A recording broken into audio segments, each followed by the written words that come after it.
Welcome to the Clambake. I am your host, Jonathan Pitts-Wiley, and I want to thank you for stopping by, for letting me chop it up with you as we meander through the world of my thoughts. When it's all said and done, I'm just a father, husband, artist, and lover of history who's trying to make some sense of the world so I can be better today than I was the day before. Why do I do it? Because I love good conversation and I love telling stories. Because maybe something I share can help somebody else. Because I'm on a quest to live a dope life and do dope things. So grab a plate, kick back, and let's vibe a little bit. This is the Clambake. Welcome to the Clambake. I am your host, Jonathan Pitts-Wiley, and I'm really excited to have as the show's first guest, a fellow Yalie, a poet, a playwright, and co-host of the podcast Breakform. Coming at you live and direct from Los Angeles, Annette Wong. It's very good to be on the show. Thank you for having me. Well, we're excited. Yeah, this is the first time we're doing this, so we'll see what happens.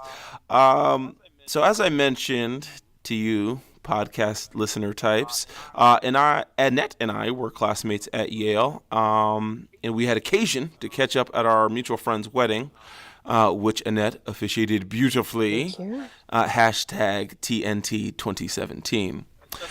So we're at the table parlaying and catching up, and as people do, and see, at that point, I knew that I thought that you were still doing the lawyer thing out in Cali, and you informed me that you were in fact not doing that. And I think where Ting's wedding lined up, I swear it was like a week later or 2 weeks later. You're like, actually, I stopped doing that whole thing 2 weeks ago. And then you told me about your podcast and all the stuff you're doing. I said, you got to be a guest. And you were good enough to oblige on the journey here. So we're going to talk about your journey and what's next for you. So you ready to go? I am ready to go. All right, here we go. Okay, so as I said, I did my homework on Breakform, and from one of the early episodes, you talk about being born in LA but being raised in Beijing and Hong Kong, and how you went to international school. So my first question is, what was that international school experience like, and how did it factor into when you started looking at colleges?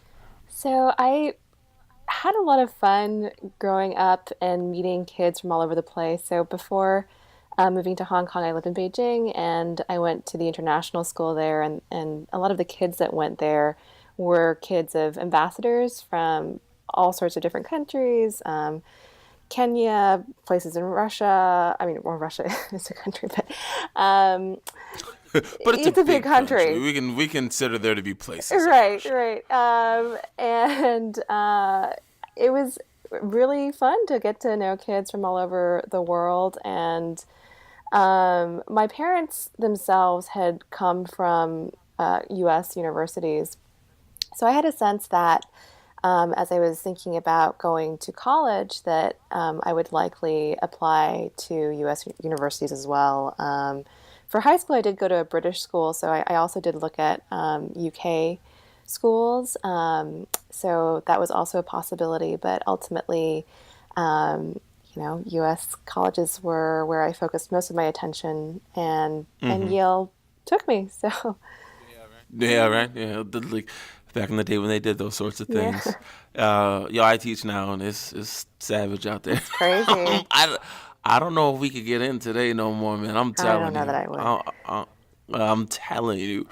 All right, so you said, all right, the East Coast, which is, obviously a little different than the West Coast, and I certainly imagine, a bit different from Beijing and Hong Kong, respectively.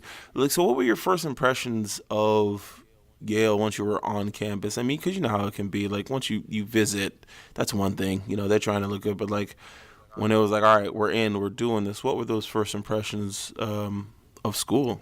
I think I was just in awe of the history of the buildings and the caliber of all the other students who were there, and everybody just seemed really interesting and engaged in their various activities. I mean, people did all sorts of things. You know, they were athletic, they sang, they acted, they played musical instruments, and I didn't feel like there was much of a. It didn't feel like a very competitive atmosphere really. It was just that everybody loved Right. excelling at what they excelled at, and to see that on display was really inspiring.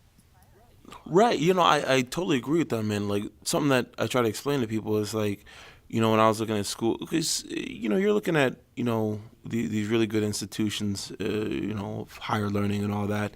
And you think you understand, like, the kind of brilliance that you'll be surrounded by, but you get on, you're just like, oh, wow, that everybody here is smart. But like you said, everybody has something going on. But I totally pick up on what you're talking about when it never quite felt. I mean, you could get into those little pockets, but it Yeah. never quite felt like, people are out there to one up each other necessarily, or it didn't seem just like, or even if they were, it seemed sort of like it's good Right. spirited or something. Because something that's funny is, you remember how it was, or would you just be like, oh, what college are they in? Like, to identify a person, what college are they in? Oh, they're in whatever. But then if you don't know them, then you're still, like, what your next question was, well, what do they do? Right, right. What activities, And that, what yeah, extracurricular? like, what is the thing that they did? And, and I remember from school myself, and also being reminded of these things from break form, you did like everything. And I have to ask you, because I do not know the answer to this question, Bulgarian chorus, how? I want answers now. Like, how does that, like, I feel like you got to go looking for that. I didn't know there was a Bulgarian Yeah, chorus. Like, how did that there happen? was a Yale Women's Slavic chorus, and the way that I fell into that was I walked onto the novice crew team my freshman year, just on a Uh-huh. lark, just to see. I swam in high school, and I thought, like, Sure. there's no way I can make the swim team, but maybe you can walk onto the rowing team at Yale, and so I thought maybe I'd give that a Sure. try. But alas, my athletic abilities were somewhat lacking in that department as well, and I wasn't quite cut out for it because these girls are big. No, they Yeah, can they can row. row. No, they're not a game. I got a lot of friends from the team. They're not a game. No. No, so I ended up only doing that for a semester rowing and then another semester coxing, and I was actually kind of tall for I was a big cox, but Yeah. yeah, Nice. Nice. It was yeah, easy. You had to yeah, take I it. had to do it. But some of the women that I rode with happened to be on this Slavic chorus, and they asked me to give it a shot, and I felt like they were kind of fun, and it was a very kind of free spirited group of women. The Sure. music is very discordant and kind of harsh, and it was a nice Hmm. change from all the, you know, very melodic, harmonious a cappella groups that Yale is known for. So I just was kind of drawn. Yeah, Yale has a cappella groups. Oh, you didn't know? This is news to me. I did not know this. So it just seems like, I guess for so many of us, but for you in particular, you know, college was kind of this like busting out moment. And you talked about on your show about, and I don't want to say like pivoting away from your parents' expectations, but it seemed like there was just this expansion, I guess you could say. And were your parents kind of supportive of you doing all these things and being out there like that? Or how did you find their response? When like, oh, our daughter seems to be doing every single thing ever. Well, I think that as long as I was doing something practical academically, Mm-hmm. whatever I did extracurricularly, how do you say that? Extracurricular, in terms of my Yeah, we'll go with extracurriculars, that. was largely up to me. And in fact, growing up, my mom put me in a lot of different activities as a kid. Mm. And so I think it's something that she kind of primed me to do, is just to explore Uh, all sorts of things. I was, taking music lessons and all sorts of different sports, taekwondo, sure. swimming, ping pong lessons even. There you go. Yeah. So as long as I was studying hard, it didn't really matter if I was dabbling in all these different activities outside of There school. you go. So Yeah, that yeah. makes sense. All right. What'd you major in? So history and international studies, because I'm pretty indecisive, and you don't Nice. get much broader Nice. than that. I mean, everything has a history, and international studies is the study of the world. So Nice. I was history. See, I didn't double up. I could have maybe in American studies, but I was like, nah. Even though American studies is dope. yeah. Um, so you did a lot of writing in undergrad. Hmm. And you talk about these writers groups that you were a part of, and uh, how did they help you find your voice, and in what ways did they shape your identity? Because sort of voice and identity are pretty closely tied. So how did these writing groups do that for you? Yeah, so the group that I was in was called Juke Songs, and it was an Asian Mm-hmm. American writing and performance group. And I had never like experienced or seen anything like that previously, and I think it really Mm-hmm. was a kind of coming into a sense of my racial identity that was also formative, not only in terms of finding my writing voice, but also just a political voice, really, in terms Right. of representation, for having a space where Asian Americans were very visible. It is a minority group that's often seen as being invisible and perhaps a Yeah. bit muted. And so Mm-hmm. the fact that this group existed and had an audience and had a following, and it was a space for people to share their stories about what it meant to be Asian American, was really powerful. Right. And because I want to sort of circle back to something you talked about, um, sort of, and I don't know if it's so much an expansion of your identity, but like, well, how had you seen yourself in the world, I guess, before Juke Songs and the writing groups, and how did you see yourself, I guess, not immediately after, but sort of in that same time period afterward? It's a little hard to say. I'm like trying to travel back in time a little bit here. Sure. Yeah. It's getting further away by the year. Yeah, it is. I think that, I mean, I grew up pretty religious. I was very active in my church and youth group growing up. And so Okay. that was one identity that was very kind of front and center for me. And so I think another thing that I experienced growing up and going to a British high school is kind of a sense of being a little bit displaced from my Mm. Asian American, my Asian one identity, because Mm-hmm. it was a school run by people from England, and a lot of the kids were expats. So a little bit displaced and distanced from the sense of a collective Asian identity. And having been born in America, I kind of did feel connected to this diaspora of Yeah. Asians and Asians in America. So Sure. all this to say that I had reason to try and find a racial identity that kind of resonated with me, and Mm. the spiritual identity was one avenue in which I sought community. But to have this other way of seeking community was just really powerful, and the communal experience of having stories just resonate so deeply with my own experience, stories of Right. displacement or feeling marginalized in some way. But the collective power and coming together and sharing those stories was just really great. Right. And in the same time period, all right, undergrad, so many moons ago, um, you talk about being really drawn to critical race Hmm. theory and how that sort of spilled into, or you saw that, when you went on to law school or a bit. And I obviously, as a lover of, well, I don't know if it's obvious that I enjoy critical race theory, but I do. And so, how would you say that it informs your life and work now, or just sort of either language or, writing around critical race theory? How does that factor into, what you're up to these days?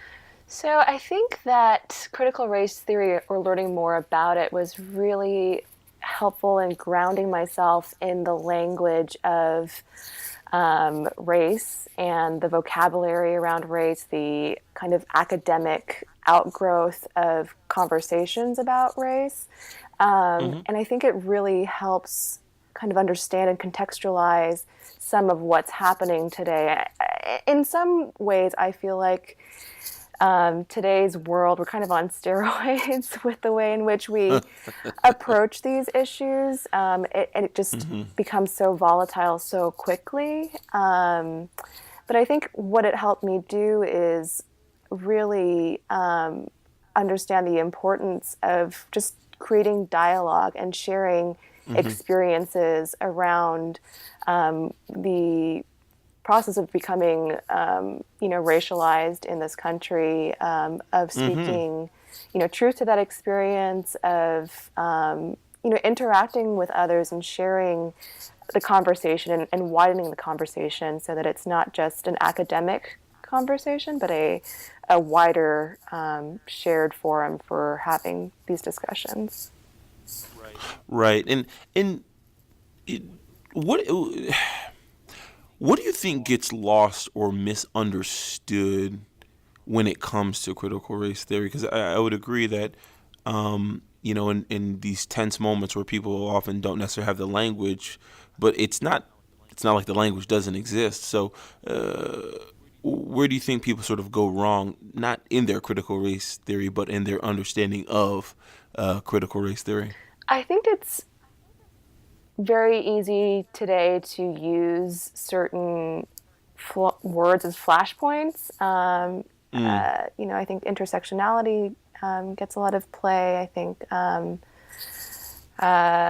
words like privilege, Sure. become very loaded. Very. Yeah, and Very. all too quickly can escalate a conversation where I think that instead of looking to certain words as flashpoints, I think critical race theory really is about a framework for understanding the ways in which race can really have an impact on all manner of thinking about how society functions today. But it's not the only factor. So if anything, I think a return to, critical is in the field's nomenclature, the name of the field, for a reason. I think it's a matter of interrogating where some of the ideas, the established ideas of race come from, and digging a little bit deeper. And I think that's where we've kind of perhaps strayed away, is that, there's a lot of groupthink, I think, around race. I have no idea what you mean.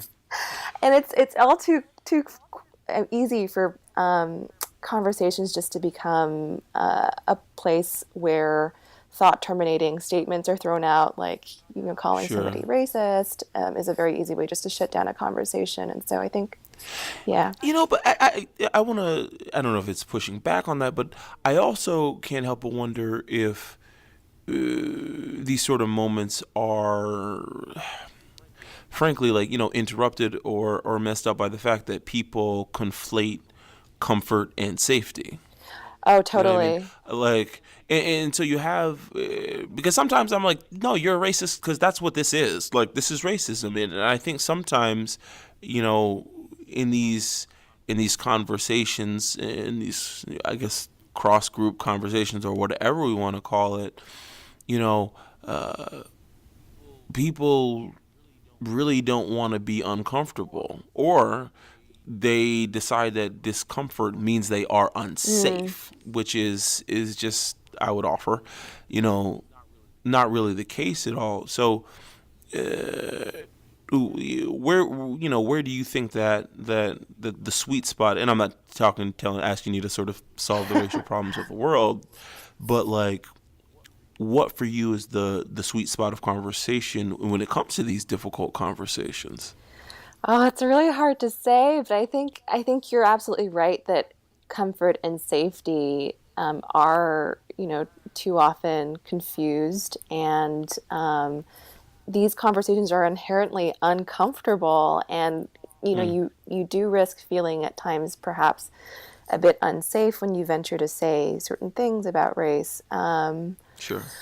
But I think, oh, I think undergirding any conversation about race, there has to be just a sense of respect for the other person and Right. engaging with them on a human level. And even though you might not agree with the things that they have to say intellectually about race, understanding that this is another person on the other side that you're talking to. And I think that's where, with the internet and social media, things go so haywire, is that you don't have a live Right. person on the other end. It's so easy to troll and to, say really repugnant things about other people when you're behind this, the anonymous veil of the of whatever username you're using. So, Yeah, and I was kind of making a similar point, not related to race necessarily, but I was sort of thinking about this out loud on Facebook as we are wont to do. Um, where there are times where we'll focus on the low hanging fruit so much that we don't end up actually having difficult conversations, or we think that like that which is easily identifiable is sort of the spectrum. It makes up the spectrum of what the challenges are in whatever right. sort of the social problems may be. You know what I mean? And I guess I make that point to sort of talking about in this Me Too moment, where all the people getting jammed up are I would offer, getting what they deserve, especially if you were behaving in that way. That seems almost, I don't dare say easy to like to notice is wrong, but it's like, oh, if Harvey Weinstein was doing these things, no, that's wrong. That's easy, But I also think that it's also easier for people to look at people that they don't know in situations they don't know, and this is not some like low key men's rights like No, no, no. I Trojan understand. horse. I No, it's just like, but like, what about, or like, are we having the same level of scrutiny when it's people that we do know? You know what I mean? Because it's like the world is not made up of only powerful people who we don't know. What about in our own communities, the people that we have relationships with? yeah. Are we willing to troll that person that we do know? Right, right. I don't know. It's so easy, I think, like you're pointing out with the Me Too moment, to look at really just atrocious, horrendous acts committed by, powerful men, and take aim at those things. But I think you're absolutely right that becomes very difficult in your own personal spheres sometimes to maybe call attention to other behaviors that, on a scale of, how atrocious they are may not reach that level, but, may point to perhaps ways of thinking or behaving that, could be questionable. Sure. So I want to get back to this journey just before we go off into the abyss. Well, no abyss is all good conversation, but I want to get back to you a bit. Um, so after college, you went to law school and did not exactly have the time of your life, apparently. And so I have a couple of questions. The first is a bit lighthearted. Why is it that only like 6 people have ever liked Oh law my school? God. Everybody hates It's law school. awful. Everybody hates it, and like people keep going. And like my brother's a lawyer, and his wife's a lawyer. I know it's such a puzzle, but I think enrollment has dropped in recent years for good reason. Oh, has it? Yeah, Oh, yeah, good. yeah. My goodness. I think it's just such a, I mean, I think probably part of it is the leap from going from college where everything is kind of open and exploratory to going to a professional Right. school, right? It's a place for Sure. vocational training, really, to learn a Right. profession.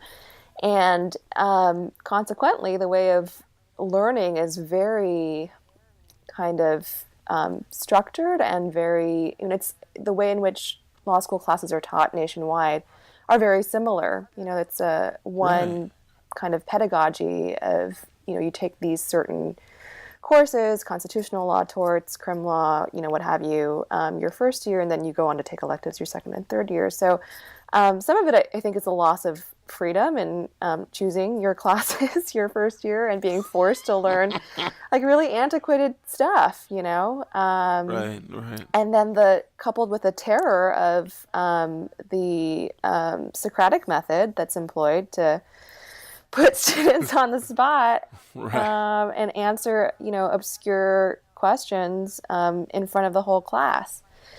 So it's a combination of those things, I think. Okay. Yeah. Because again, like nobody ever liked it, and yet people keep going. Yeah.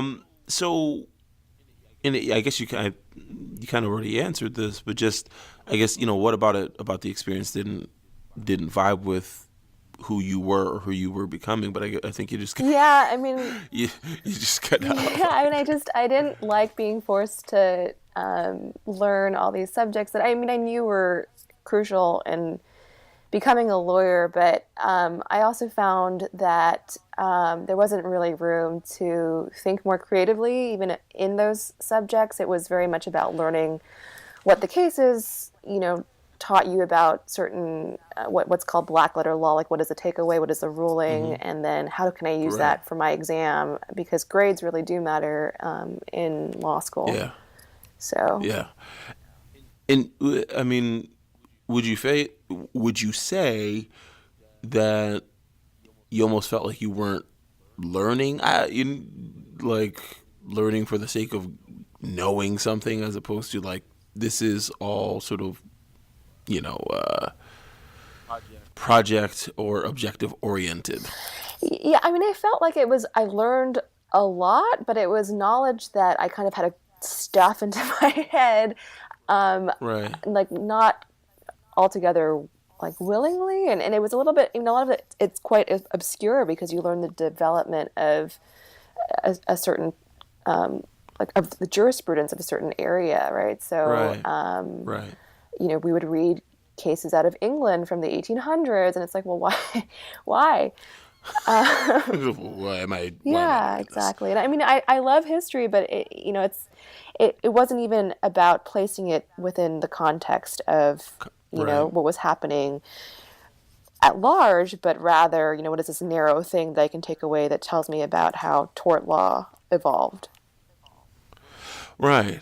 Yeah. Yeah. Yeah, It's like, so I just know this now. Unless you're in Louisiana, then you get to learn French common law. exactly. Yay. um, so you became a lawyer, but you ultimately, chose to step away from it. And I'm getting the sense, and certainly correct me if I'm wrong, that like just that sense of restriction was increasingly just not working for you. Um, but you decided to bust out of Shawshank. Um, walk us through that meeting with the partners, because like I listened to it on the show and I'm just like, yo, I want to be in the room because you describe it and you're like, this person was was pretty supportive or whatever, but just what was like being in that room, or in the minutes before you walked into the room, did you have to like psych Oh yourself up? yeah. Did the partners have any idea what you were gonna say to them? No, I don't think they had any idea. And I actually, I And you did it on I did it Friday, on a right? Friday. Well, actually, well, I did the scary Nice. partners on Friday, like the ones that I was really terrified about telling. But on Thursday, I told a partner that I trusted and I worked very closely with, two of the partners Right. that I worked very closely with, that I felt I could share with first, and I let him know, this one junior partner, that Yeah. I, didn't love being a lawyer and I wanted to focus my efforts on doing something more creative. I like to write, I write poetry, and I want to teach lawyers how to meditate. That's something else that I really enjoy doing. And so I'm going to leave the law to go do this. And, Right. they were surprised. This guy was really surprised. The next partner that I told was really surprised. And the next day when I told the scary partners, they were surprised, but they were, Yeah. also, very understanding, in part because I Hmm. think they know how much of a grind it is and Right. how if you don't love doing it, it can be kind of unsustainable to keep up. Yeah, and you talk about that where, it's like, yeah, some of the people that you worked with clearly loved it and totally loved it, but, it is an exhausting Yeah. enterprise, you know. And so, it made you want to transition. And before we sort of talk about that pivoting more in, what from your I call the law your old life. So what from your old life in the law have you chosen to keep with you? Like, what, when you look back, you're like, you know what? Boom, valuable, valuable, valuable. I didn't need all this stuff, but this, or whatever it may be, this I'm taking with me. I think so many things. I think it was really good training actually to learn how to pivot pretty quickly. And even in my own kind of career trajectory within the law, I pivoted a number of times. And that's not very common, I think, when most Hmm. people set out to begin a legal career, they stick within a particular field. But I think because I was so not satisfied with each place I tried a lot of different things. I tried human rights, I tried immigration, I tried real estate law, I did labor employment as well. But Hmm. that experience of just jumping around taught me that you could really parlay whatever experience you have in one place into another setting. And it's all about how you tell your story. And so a lot of the hiring partners who were looking at my resume and saying, well, you don't have relevant, business experience, you've never done real estate before, like, why should we hire you?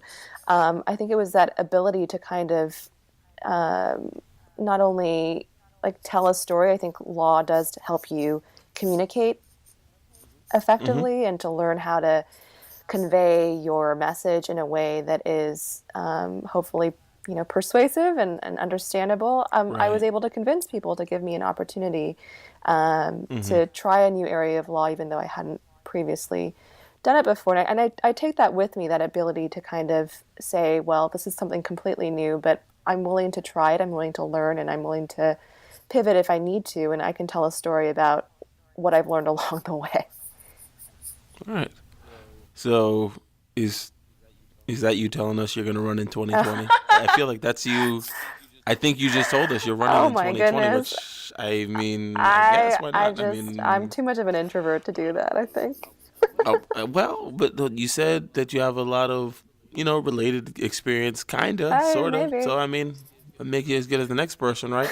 Um, so in the midst of this transition, all right, boom, you go from your old life of the law into this creative life and life of the artist. You and your homegirl Sarah, also a daughter of Eli, bula bula bow wow Oh, six. wow. Oh 06. Yo, technically, like, I technically got my paper in 07 because I decided to, like, drop out and decided that, like, working a real But in job was gonna be a spirit, good you're oh thing. 06. Yeah, that's what I said. Like, whenever I get to 07, like, they're like, oh, it's reunion. I'm like, oh, I can't. Well, I usually often can't make it because it's my daughter's birthday weekend Oh, all the time anyway. But also I'm like, in my heart, I'm like, Doug, just come to ours. I might really just start. Yeah. I think I'm just like, yeah, I'm emeritus. Um, so y'all decided to document the journey with break Yeah. form. So how did that come about? Who came up with the title, and what are you hoping that listeners take away from it? Sure. These are really great questions, by the way. Like really well Okay. researched. I worked on I can these. Oh, tell. I worked on. So your first question about why choose to document the journey, was that your first question? I think. Yeah. Yeah, well, yeah, just like how did it come about, and you know. Yeah, so Sarah actually had the idea to do a podcast, and she left the law before I did, and Mm, she was the one, and she was much more like kind of proficient in the world of podcasting before I ever was, and so nice. she knew all about the different programs that were out there, and she really felt like there wasn't anything that kind of spoke directly to the experience of audibly, working out these transitions as they're happening Mm, versus kind of prescriptive advice that I think is often heard about yeah, sure. here are the 5 steps to freeing yourself from your corporate job or whatever.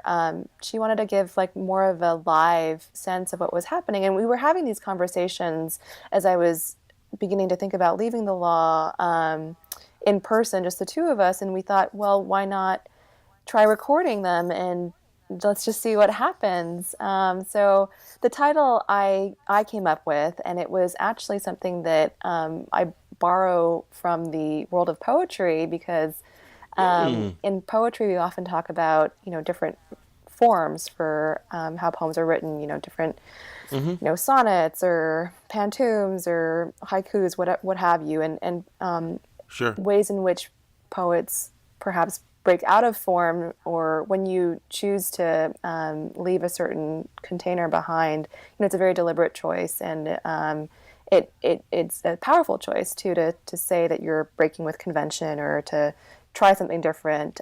So that's where I was kind of drawing from in this idea of Mm, breaking free from expected kind of conventional notions about what success looks like, what a career looks like.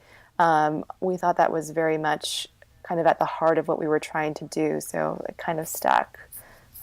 Yeah. nice. And by the way, the logo is jamming. I remember when you were like, we got this new podcast out, and you announced it on Facebook. I was like, ooh, this looks fancy. Oh no, the logo is I killing it. use a logo generator. You Um, can find them online, and it's yeah. You can just you yes. tell are you telling me No, lies I'm right not. now? I said it. No, I made my logo not by hand, like as if I was a smith of some kind. No, but like yeah, I spliced it together from pictures and stuff. I could man, You should have talked to me. I'm about to say I'm late, obviously.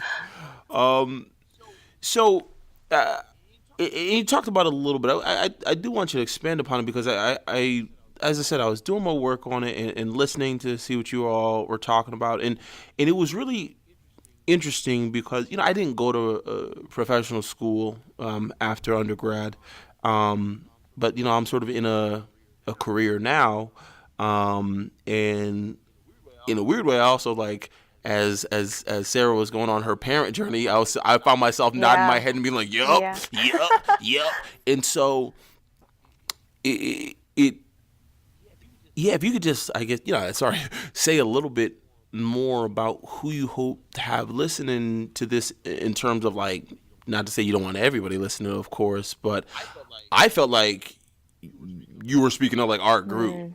in particular, of people in our age group and sort of similar people, sort of,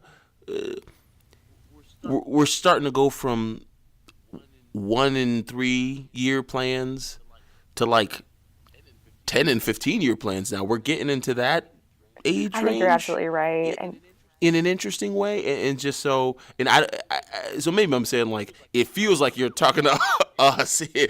Am I correct in yeah, believing I mean, I that? think what we really wanted to do is just invite people to, we want it to be more of a conversation, with a group of people who are experiencing something similar. But I do think that in your 30s, especially if you're somebody who's been very achievement oriented most of your life, Mm-hmm.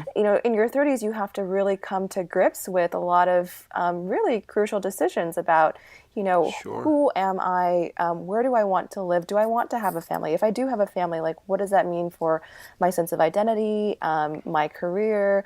am I giving things up as I go along? Am I gaining things as I go along? Sure. And I think you're right that we had in mind other educated professionals who were perhaps seeking and wondering, has the path that I've chosen for myself, been the one that fits? And if not, it's not too late to Right. think about opening up the possibilities to what's out there and pivoting.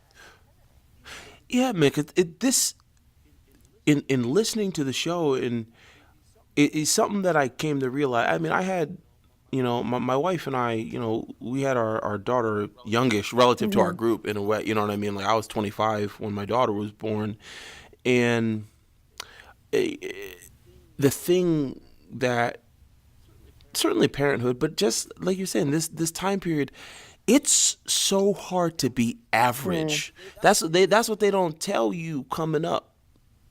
Like it's so hard to like break even on any given day as an Let's say adult. more about that. Well, especially to your point of like you go through school, and especially if you're good at it, you're like boom, I'm doing this, I'm playing sports, and everything always feels ahead of Hmm. you. There's always another Mm. thing. It's like, oh, after high school I'm gonna go to college. After college, for me, I wasn't gonna go to professional, but I thought Right. about it, and you certainly see a lot of people doing it. But then there's a point where that sort of ends Yeah.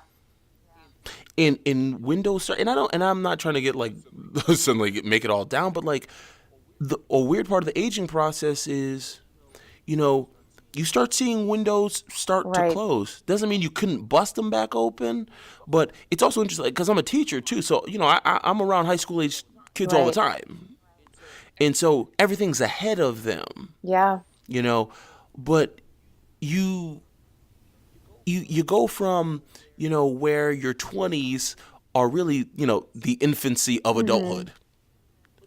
But then you get in your 30s, you just start becoming aware, and it's not like you're grown, but you're waiting for the adult, you're waiting for the adults to show up, and then you're like, oh shit, it's Right. me, it's me, Yeah. you know, and again, the difficulty in being great, or your perceptions of achievement and standards and things change, because it's just like, oh man, this is really hard. Like it's really hard to just exist. Yeah. And I don't say that with any, without like disabusing myself of the fact that I have a measure of privilege. I get to, you know I don't worry about my meals and Right. things of that Right. nature. So I'm not acting like we sitting out here toiling in the coal Right. mines, but it's the thing that you almost, I would dare say, when we were in school, we couldn't like have conceived of that it would be like this challenging to get to zero. You know what I Yeah. mean? There's plenty of days you just spend in the negative. Like, nope, this is pretty much a -7 on the day. Yeah. There's nothing. You It's know. definitely like I think there. I mean, it is a bit of an existential inflection point, right? When you reach, Yeah. when you've hit all the markers of outward success that are set out for you, like you said, when you're in high school, everything is ahead of you. College, graduate school, starting your first job, and you're choosing your career. But by the time you're 30, you've already done all those things, and you've probably embarked on maybe one or even two, you know, even three careers, perhaps. But Right. this idea of a narrowing, I think is yeah Yes. is really kind of front and center for I think a lot of people in our cohort. But I'm here to say that it doesn't have to be that way, right? Like I think that you Right. are increasingly more responsible for certain things. In your case, family, and financial Sure. obligations also pop up. But I think it's really important, and this is what I think Sarah and I really are trying to do is to encourage people to think a little bit more creatively about where they are and how they can Mm-hmm. expand their lives in ways in which they might have previously just seen a narrowing. Sure. And yeah, it's.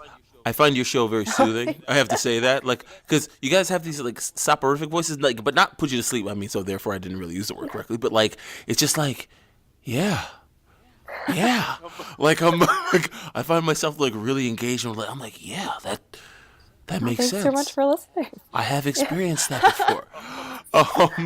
And one of the things that you mentioned on the show that like really jumped out to me was, you talked about the difficulty when you were a lawyer full time of balancing a sense of duty and like earnest service to the client and really trying to help people with, self Mm, care and self interest.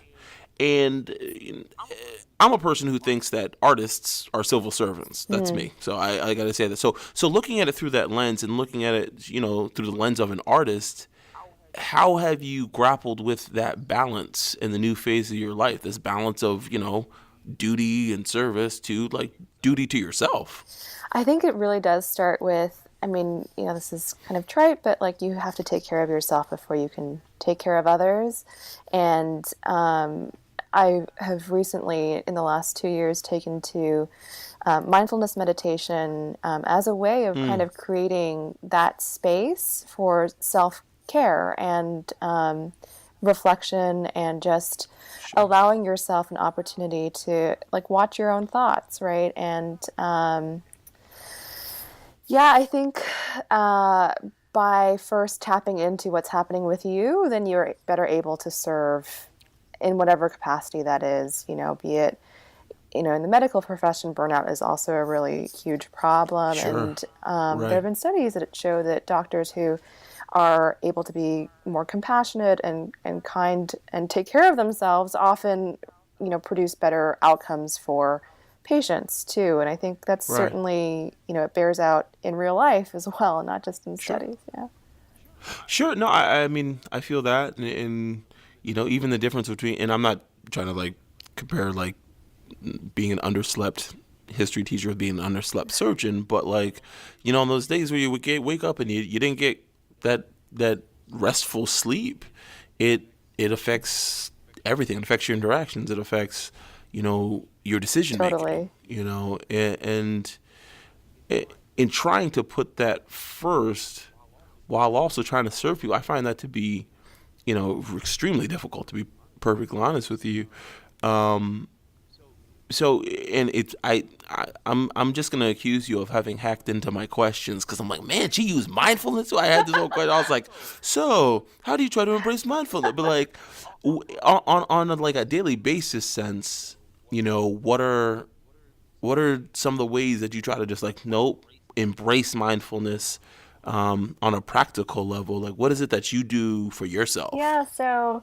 I have a regular meditation practice. I Hmm. wake up and I spend about 30 to 45 minutes either doing a guided meditation. There are a lot of great resources online, or just sitting in silence and observing my thoughts. And a lot of people have the misconception that meditation is about like blanking out your mind or emptying your brain. And it's quite the Hmm. contrary. It's about paying attention with non judgment to the thoughts Sure. as they come and go. And what emerges is that you start to see the patterns in your own thoughts, which is in turn very helpful and informative for all aspects of your life. So for me, I notice that a lot of the thoughts that I have are kind of anticipatory. I tend to plan a lot when I sit, and have a moment to just Hmm. be still. The thoughts that come, and the brain kind of just secretes thoughts. It's I think oftentimes Yeah. we think that we're in charge of our thoughts, but they just come, right? And No, they do. yeah, and so Yeah. to learn that it's a constant stream, and to be able to distance yourself some from that stream and not overly identify with certain thoughts, especially if they don't serve you, is a practice that I've learned to cultivate over the last like year and a half, 2 odd years.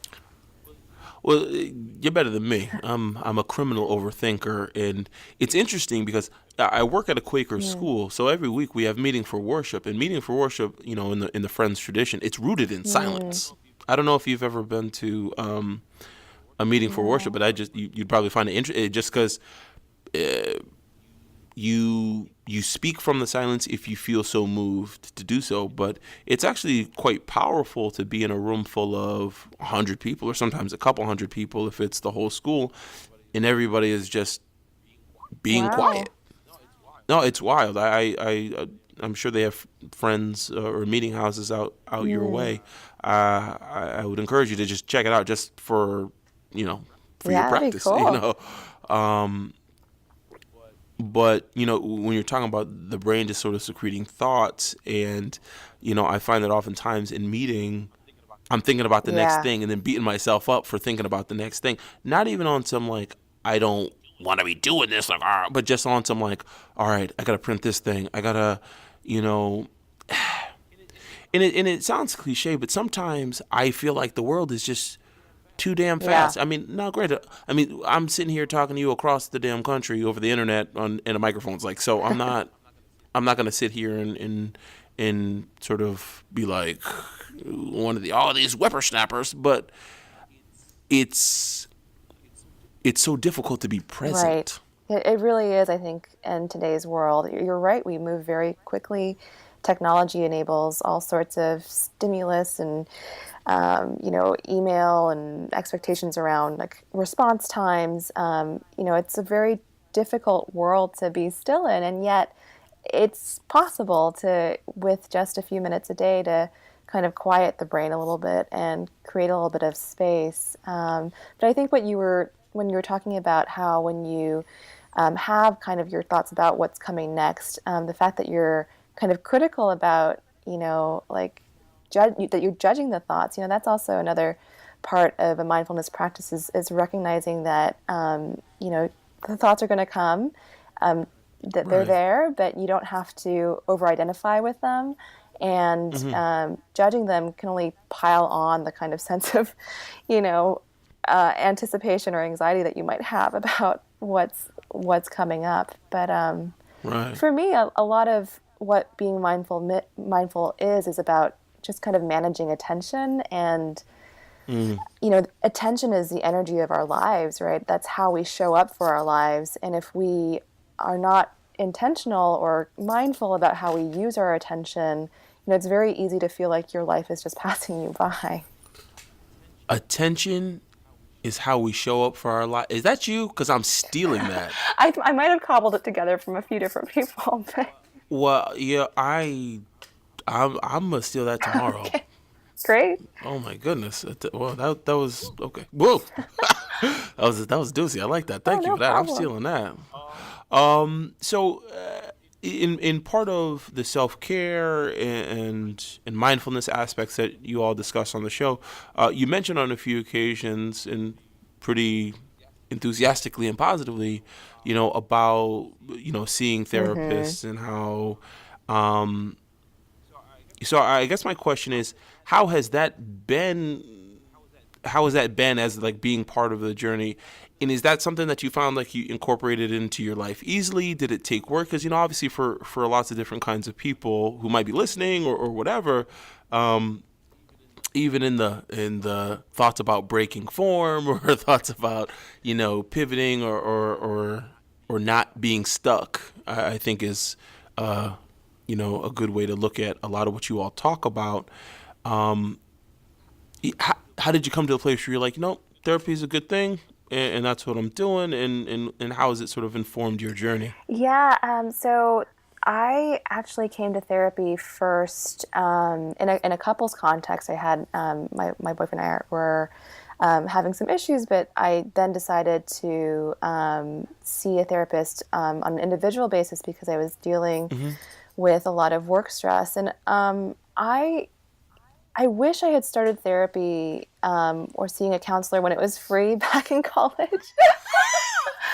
DUH, DUH. exactly. And I really just tremendously value that space with and I still work with my therapist on a less frequent basis now, but Uh just huh. having somebody to, mirror back to you the things that you're saying. And she reminds me of things that I've said in the past that I've since, forgot about, but just someone to help point out the connections on your Mm. behalf that are recurring patterns or themes or ways of thinking that you might not yourself be aware of, or just kind of like honed into. That has been really just pivotal. And I think, as we enter our 30s, I think everybody could benefit from just Sure. having a resource. And maybe, you can find that resource in a variety of settings. It doesn't have to be a therapist, but somebody with whom you Hmm. can process out loud, what you're going through. And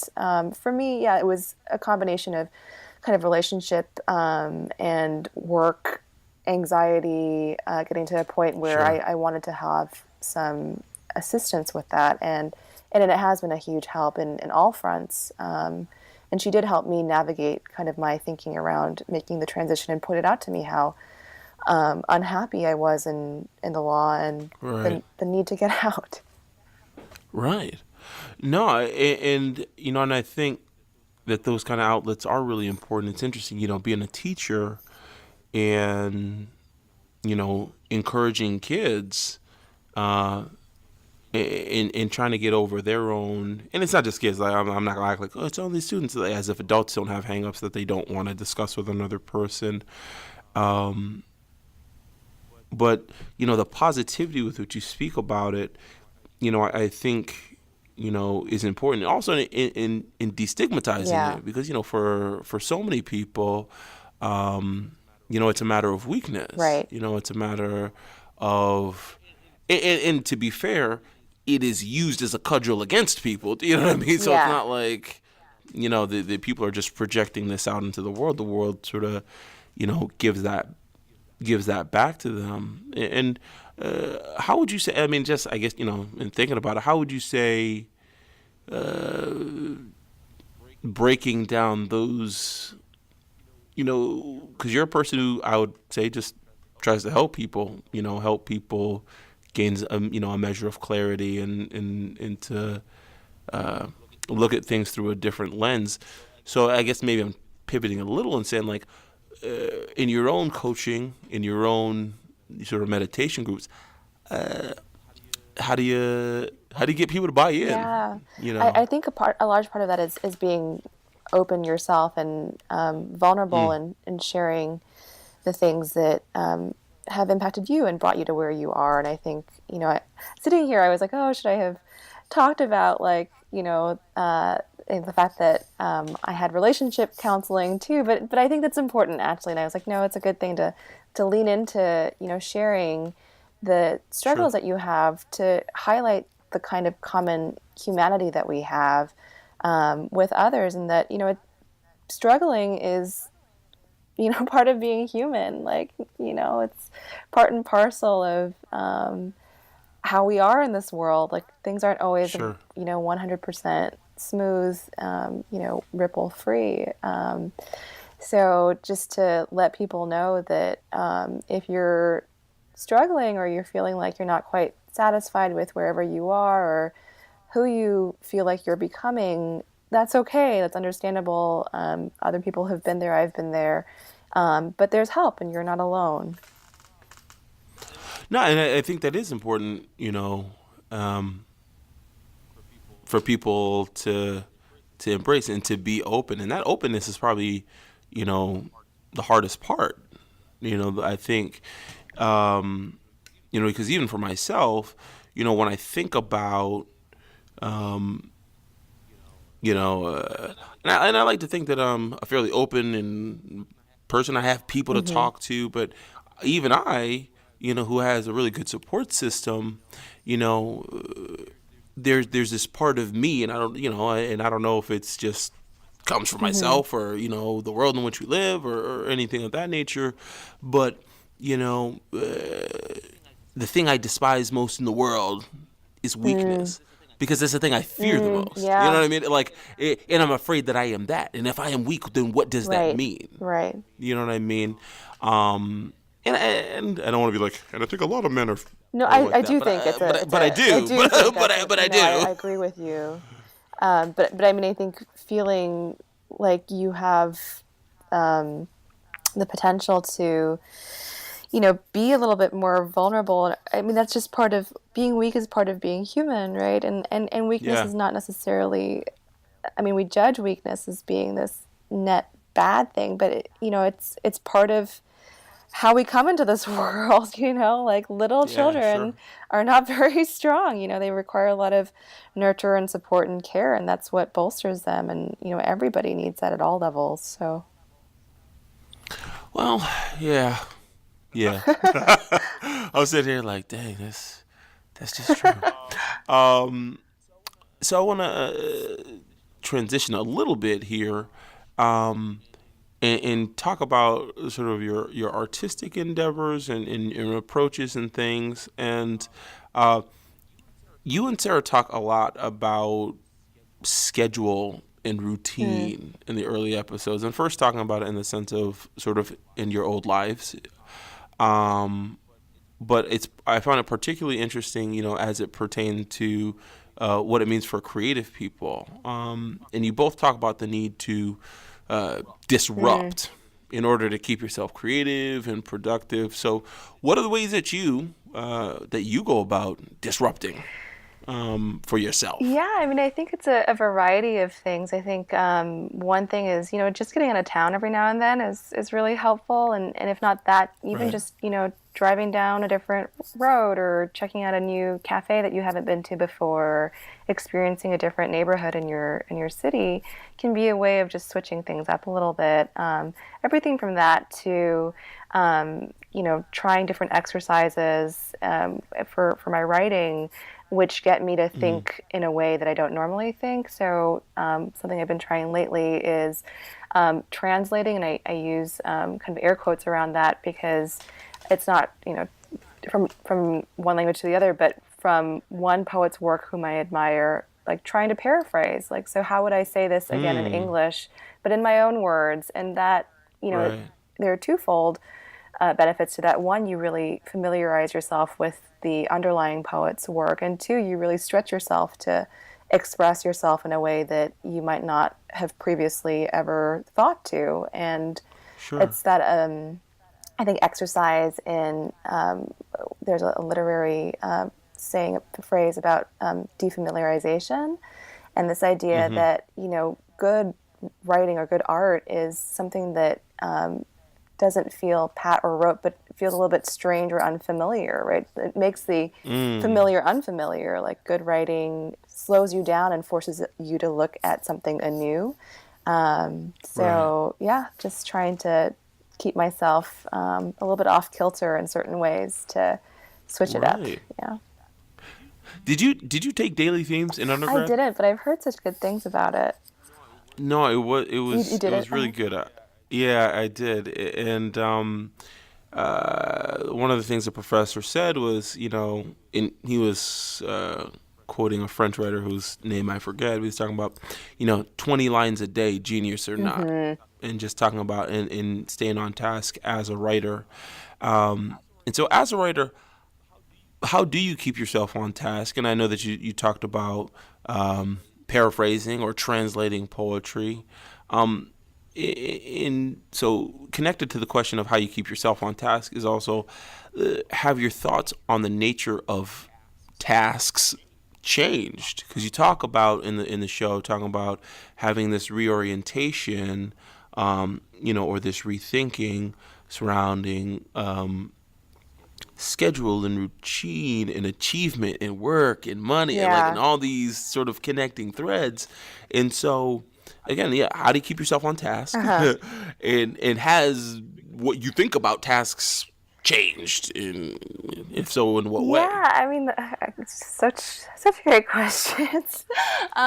So in terms of keeping myself on task, I think what has really been helpful is just cultivating a community of other writers who are working on different projects themselves, or having deadlines. Really just knowing that there's a deadline looming. There's a contest or application for a writing program thing coming up, is to Mm-hmm. is to just write towards those deadlines, because unfortunately deadlines are very crucial in just keeping things moving. At least for me, Yeah. I don't think I have self motivation in the sense that I'm fairly disciplined, but in terms of actually getting work out and at the level that I would feel comfortable releasing into the world, I need the external support of either other people in terms of a community or a hard and fast deadline. So that's the keeping on task All right. part. But in terms of your question about what task means, I think Right. as I was explaining what it takes to stay on task, I was thinking very much about like product and what you produce or like pieces of work. But I really do think that in the last few months that I've been away from the law, that being on task in the artistic sense really just means like spending time to fill the well, to nourish myself creatively, to surround myself with people or other works of art that are inspiring and uplifting, and that too is part of the task of having a creative life. So speaking of these tasks and these endeavors and how we stay on our task, what's the state of your flip chart? I heard you talking about 84,000 projects and sticky notes and vision boards. Yeah. So can you give us a sense of what you have been up to since you've broken form here? Oh my gosh. So I feel like I've expanded because my ideas of what I want to do are ever evolving. And I think just giving myself permission to see how things unfold as they unfold. And I think every step that you're taking is another step to gather more information, which in turn informs your next best step. So at the moment, I've been working on getting a manuscript of poems together for a while now. So I'm trying to write to some gaps in that manuscript. And then I'm also working on building my coaching business, so expanding that and trying to get more clients. And I'm getting trained this year to teach other lawyers how to meditate. So I'm really excited about that. Yeah. So those are kind of the more immediate things on my to-do list. All right, and there was an emerging play. There was a play, yeah. That's still kind of It's there.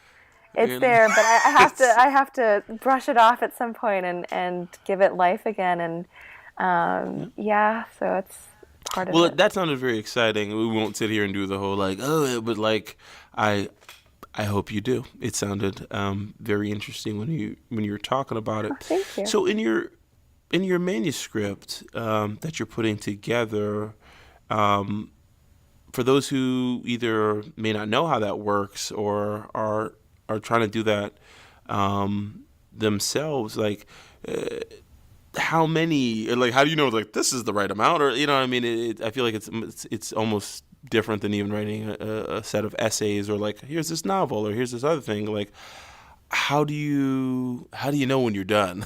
Yeah, so there are actually kind of informal or just kind of, I guess there's a poetry industry, believe it or not, but my poetry teacher called it the po biz. But in the po biz, there are kind of guidelines for how long a manuscript typically is, and that's about 50 to 80 poems in a collection. So that's kind of what I'm aiming for. I have about 40 that I have that I need to kind of refine and hone, but there's more content that needs to be kind of expanded on. But it's a process of just kind of culling and revising and looking at everything in sequence and rearranging the sequence and seeing what themes emerge. And yeah, it's a little bit different than writing a novel or a series of essays in that it's not as kind of straightforward as to how you assemble it, and a lot of it is,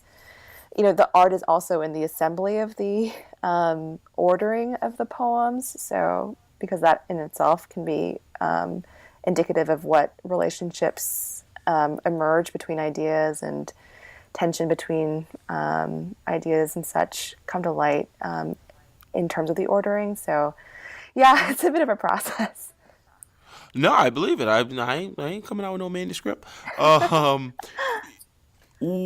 not speaking about the manuscript in particular, because I understand that that's in process. But as a poet, would you say that there are particular themes or subjects that you deal in, or would you say like, yo, I'm all over the place, you don't know where this is going? And I say that in a good way, like, Yeah.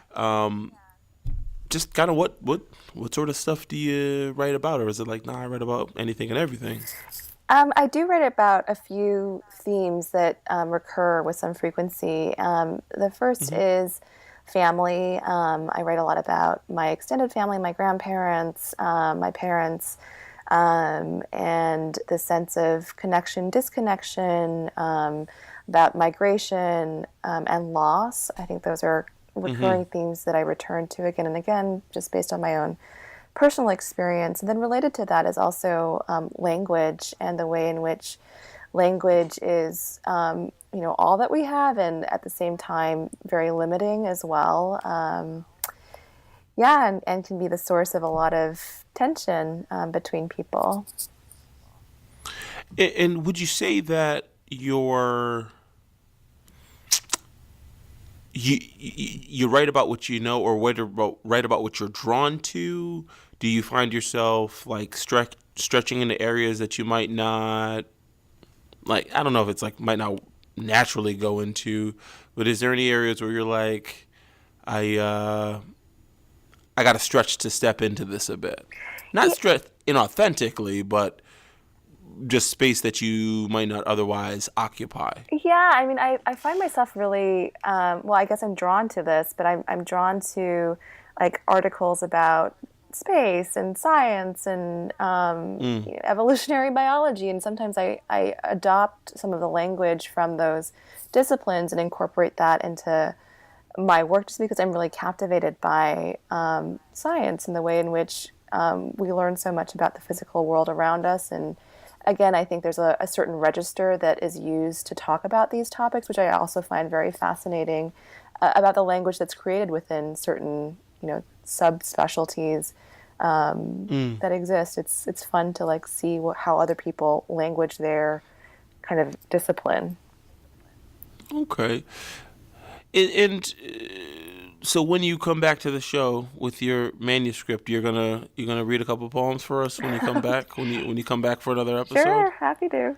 Okay, very good, very good. We gotta make sure of that, and we'll certainly be on the lookout for this manuscript and these coaching things and the rest of your flip chart vision board. It took up the whole refrigerator. I bet you were like, well, I got something in the Oh, it's bedroom, and there's bigger something in than the it's bigger than the fridge. fridge. It's on the wall. Oh, oh Lord. Oh, it's just like take down this cat calendar here. That's right. No, that's good. So we're just about wrapped up here, which brings us to the random fact portion of our program. And I am really excited that you'll be offering the inaugural guest random fact. So why don't you go ahead and lay it on us? I'll follow up. I'll try to follow up with something titillating. Okay, well, since we were talking about law and making transitions out of law, did you know that Matisse, the French artist, was a lawyer before he was a painter? I did not know that. Yeah. I did not know that. Yeah. Well, did you know that James Weldon Johnson, who among his other achievements penned "Lift Every Voice and Sing," aka the Black National Anthem, he was the first black person to pass the bar exam in the state of Florida? I did not know that, but now I do. Boom. Now we do. Matisse, lawyer, James Weldon Johnson, getting barred in Florida. I mean, we're crushing it. Um, okay, so we're coming to the $64,000 question. For those of you listening, there was only like one question that Annette was allowed to get, and it was this question. Okay, so I always sign off on this podcast the same way. And as our guest, I want to extend this question to you. What do you think are the keys to living a dope life and doing dope things? So, such a good question. I think first and foremost is take the time to really get to know yourself, to tap into what it is that makes you tick and looking into what gives your life meaning. And I think when you have a good sense of who you are and what motivates you, making decisions and taking the next best steps in whatever it is that you choose to do becomes much easier, becomes second nature. And the second is to surround yourself with people who inspire you. Always be learning and in conversation with people who are doing other dope things that you care to know about in your field or not. And to pivot when you need to pivot, when you feel like it's time for a change and you got to try something new, you should listen to that instinct and go ahead and do it. And pay attention. That's how we show up for our lives. Exactly. I'm just crediting you with that, by the way. I don't care if somebody else said it. I'm like, nope, that's Annette Wong. Bong, don't care. Nope, Annette. Sorry. Annette. Annette, thank you so much for being the first ever guest on this show. I had such a good time likewise, chatting it up fun. with you. Yeah, it's been really fun. And before I let you go, I wanted to give you an opportunity to plug your show and whatever else you have going on that you think people need to know about. Shamelessly promote yourself right now, please. Okay, so you can find my podcast with Sarah Breakform on iTunes. Please do check it out. It's also on Overcast and Stitcher and wherever else you might get your podcasts. And the other thing is that if you feel like you might be in need of some extra support in terms of figuring out your next step, be it creatively or career-wise, do not be a stranger. I can be found at www.annettewong.com. So that's my first name and my last name.com. And I would love to hear from you. Okay. So thank you. And Thank you. And thank you all for taking the time to check out the Clambake with Jonathan Pitts-Wiley. Until next time, remember to live a dope life and do dope things. Hey everyone, this is Modern Day JPW, and I wanted to bust in right quick to let you know what Annette's been up to since we recorded this episode in January 2018. Last fall, Annette got certified to teach meditation to lawyers through the Warrior One Mindfulness in Law Teacher Training Program. And if that's not enough, this summer, she'll be starting a low-residency MFA program in creative writing at Warren Wilson College in North Carolina. So, as you can see, she is continuing to live a dope life and do dope things, and I hope you are doing the same.